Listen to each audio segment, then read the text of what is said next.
Hey guys, welcome into today's video. This is going to be a brand new series on my channel. It's going to be a foundation a day for 42 days. The reason that I wanted to start this video is that I have 51 foundations in my permanent collection.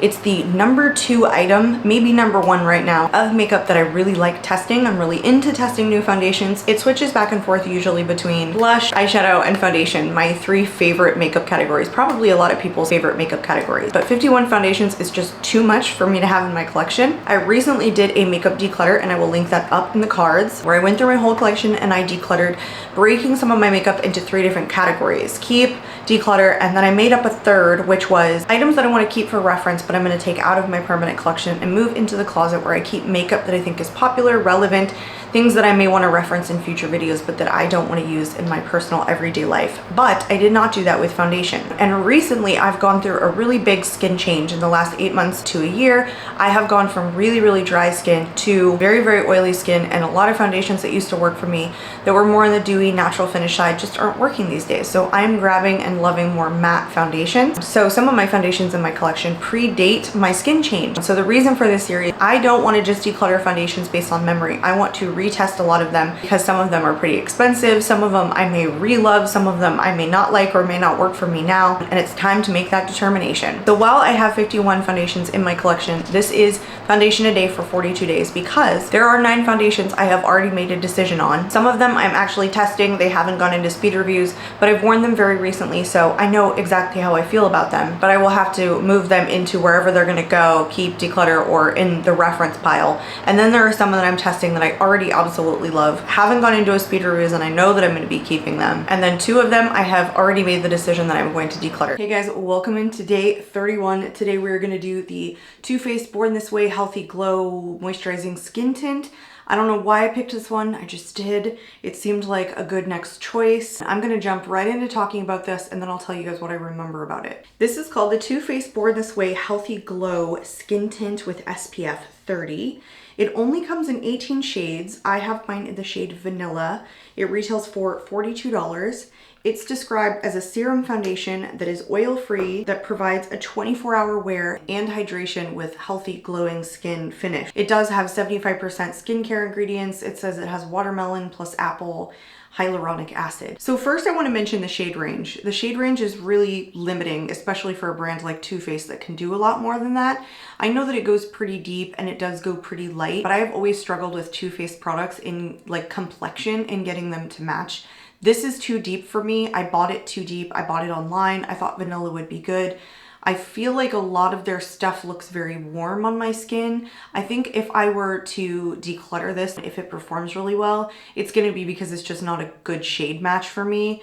Again, I find that a lot with like Too Faced complexion products. So this did launch last year, and I think all of us were expecting it to be much more light coverage, a much better match to the serum foundation description. It's very thin, it's very lightweight, it doesn't feel very heavy on the skin. I have used quite a bit of this. I want to say before I started shaking it up, it was like kind of down to here. I think again though, a lot of us were saying like this was more of a satin matte foundation than it was like a lightweight, more sheer serum skin tint. I don't remember it being overly drying on the skin. I feel like it was or had an element of hydration, but it's not light coverage. It's very medium coverage with a semi-matte kind of satin finish. And that kind of rounds that out. So let's go into applying this. I feel like because of this consistency, I'm gonna use a damp sponge today. And I'm gonna try and, I don't know, maybe apply less coverage because it's so deep, but I'll just drag it down my neck if I have to.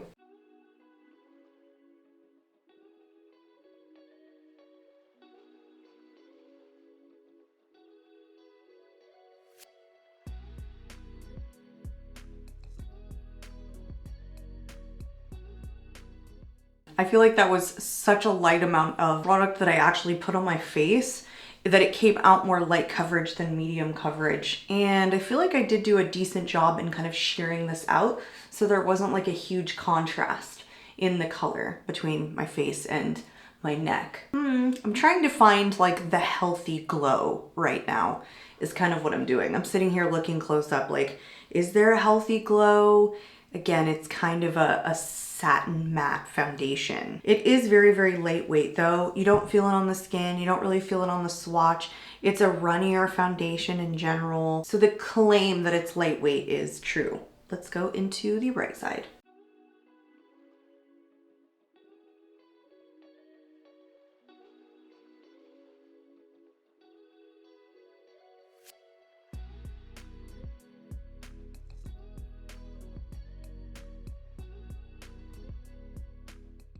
I see like the slightest amount of radiance kind of right here on the high points of my face, but it's also, you know, the lights are kind of bouncing off of that area because it is the high points of my face.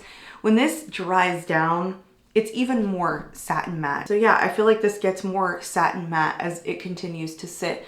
Right now in these bright lights, I can still see the shade, especially on this side where I feel like maybe I went in with a little bit more coverage kind of right here. I feel like I definitely see the contrast.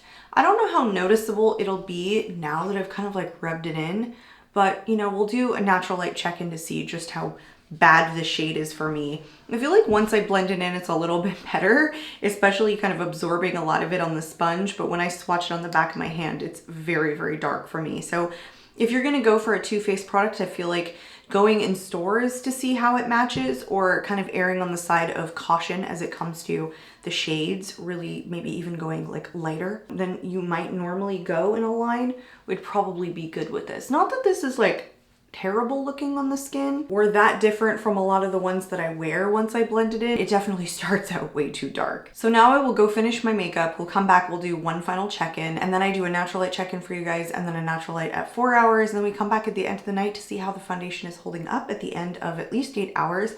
The ultimate goal is to make a decision as to whether or not this is a foundation that stays in my collection or it gets decluttered, which I will do a final declutter at the end of the Foundation a Day series. So let me go finish my makeup and we'll be right back. Well, I feel pretty mattified. I think this is a pretty satin to semi-matte foundation. I mean, it's barely even a skin tint other than it's just very, very lightweight. It's almost like a lightweight foundation. That's what it feels like. So this is the final put together look, you guys. I'm going to show you guys what it looks like nice and close up in natural light. I'll do it again at 4 hours so you can see how it's wearing throughout the day. And then we'll see you guys back here at the very end of the evening.